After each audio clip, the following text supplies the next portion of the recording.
They are bumping up the pay for some of those lifeguards. Allison, are we looking for any part-time work this summer? I'm not a great swimmer, I'm not gonna lie. I can float.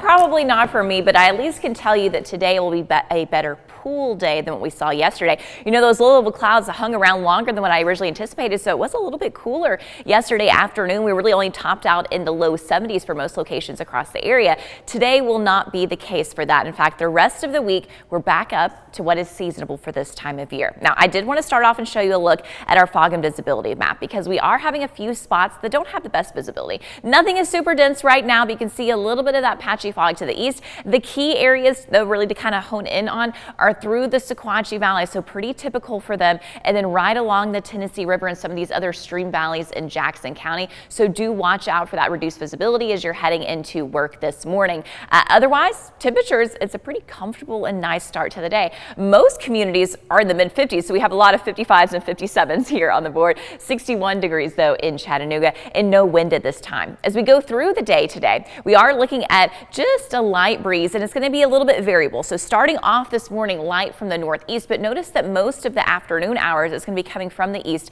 at about 5 miles per hour. So we're no longer getting that reinforcing northerly wind that helped us have that low, comfortable humidity for the past few days, and those highs only in the 70s instead of our normal 80s. So we are going to see it climbing back up to what's normal. So when we focus on the morning time hours, again, those few spots of some patchy fog this morning, but overall, generally mostly sunny skies during the morning time. So it's really going to be another lovely, pleasant morning. 59 degrees at 7 a.m., 67 at 9 o'clock. As we look ahead to 11 a.m. and into the afternoon, we'll start to have some additional clouds that build up, so becoming partly sunny, but those temperatures are also going to continue to climb up. 79 degrees at 1 o'clock, 82 degrees at 3 p.m. And then, yes, those chances for some of those hit or miss scattered showers and storms, especially mainly happening after about 3 p.m., but we can still see a little bit of activity at about 1, 2 o'clock this afternoon.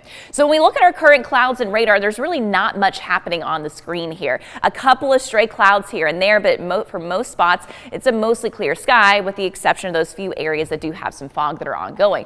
Pulling back even further, even the southeast is pretty quiet this morning. There's not much ongoing. Finally, those rain and storms have moved offshore, so you don't have to worry about in North Carolina or in Virginia. And again, relatively quiet conditions. So we transition now as the warmth and humidity start to build to almost that summertime pattern where we just had those scattered hit or miss storms for the afternoon. So as we look at this morning, again, really quiet. We'll start to have a few clouds that build up and then dealing with that mix of sun and clouds for your afternoon hours. So again, this is about 1:45. I do think 1, 2 o'clock we could see a little bit of activity, but especially after 3 p.m. those storms popping up. But notice how each one is pretty small in size. That's that hit or miss nature that we're talking about.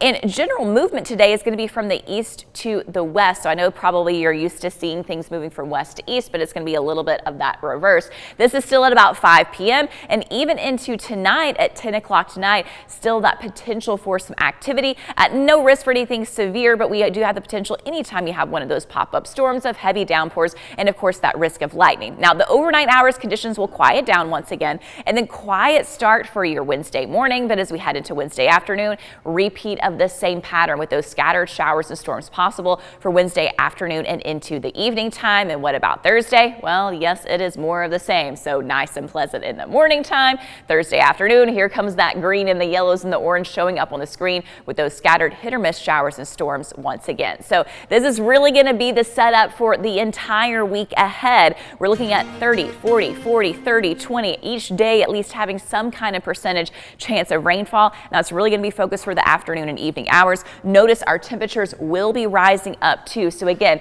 Saturday, that's kind of the day to watch with that potential of getting up to the upper 80s to maybe even 90 degrees. That would be the first time that has happened this year. And of course, it is Riverbend too. So at least Saturday and Sunday, those rain chances are a little bit lower, but it does look like it's going to be hot out there for Riverbend.